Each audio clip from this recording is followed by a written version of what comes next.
और तीसरी यज्ञ हवन की, यहाँ जोत जगह है परमात्मा की, अखंड हवन।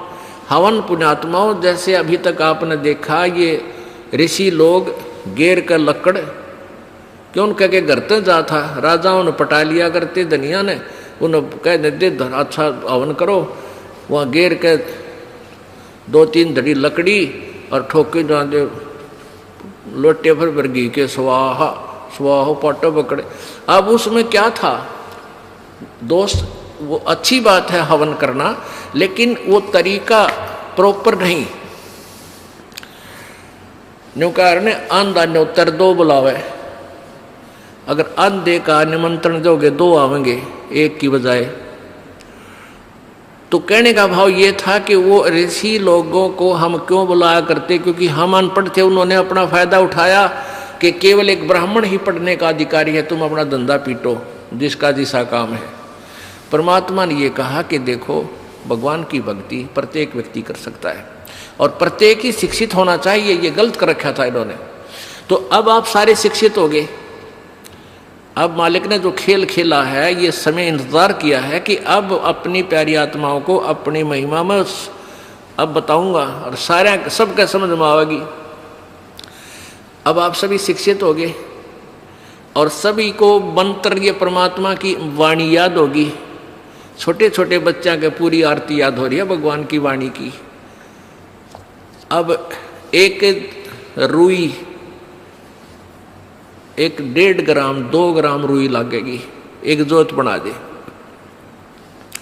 खड़ी जोत लगा दी, उसमें घी डाल दिया जितनी आपकी इच्छा है, 1 कटोरा भर दे, सारे दिन जलाए। तो उसमें वो घी उसमें डाल दिया और हम अपना मंत्र वाणी सुबह नित्यनेम करें, दोपहर रमैणी करें, शाम में संध्या आरती करें, ये भगवान की वाणी भी हम बोलते रहते हैं। तो वो भी हवन हो रहा है। उस लकड़ियों वाले हवन की तुलना में ये हवन श्रेष्ठ है, क्योंकि इसमें आप एक 100 ग्राम रुई में 1 क्विंटल घी हवन कर सकते हो। उसमें घी, उसकी जोत न जलन नहीं दे, उसमें डालने जाएगी।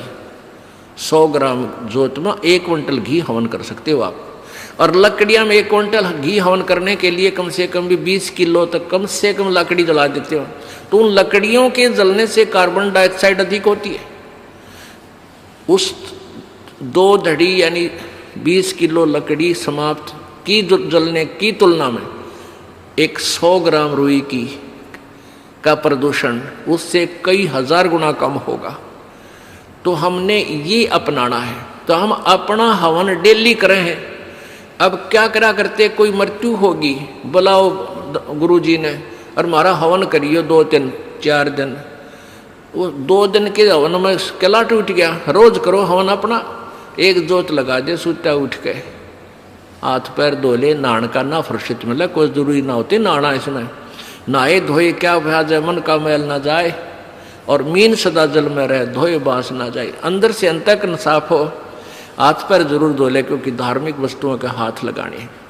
और जोत ला दे, अपना मंत्र करता रहे, काम करता रहे, अपनी आरती बोल ले, जा नित्यनेम भी कर ले, रोटी पोए जा, नित्यनेम चलता रहे। आजकल तो आधुनिक बहुत से उपकरण हो गए हैं, वैसे भी याद हो जाते हैं कुछ दिनों में।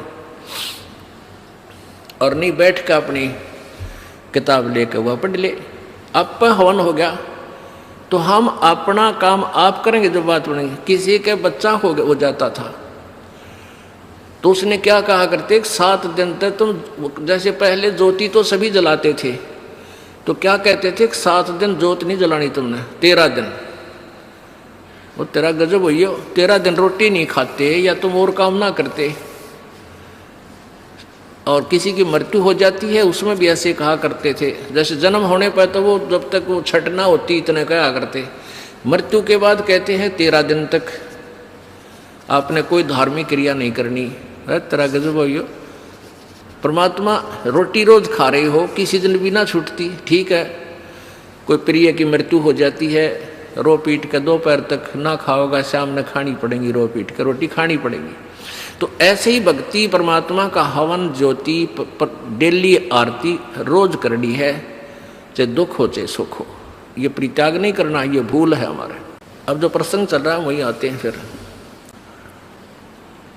अब पांचों यज्ञ आप कर रहे हो, एक यज्ञ धर्म की, दूसरी यज्ञ ध्यान और तीसरी यज्ञ हवन की। यहाँ जितने भी जैसे पाठ चल रहे हैं, अगर 150 पाठ हैं तो 150 ज्योति जला दी जाएंगी और 3 दिन तक अखंड ये ज्योति जलेंगी।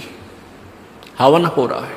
फिर जो अन्य भी कोई अपनी ज्योति जगवाने के लिए दान करते हैं, उनकी अलग से ज्योतियाँ जलाई जा रही हैं।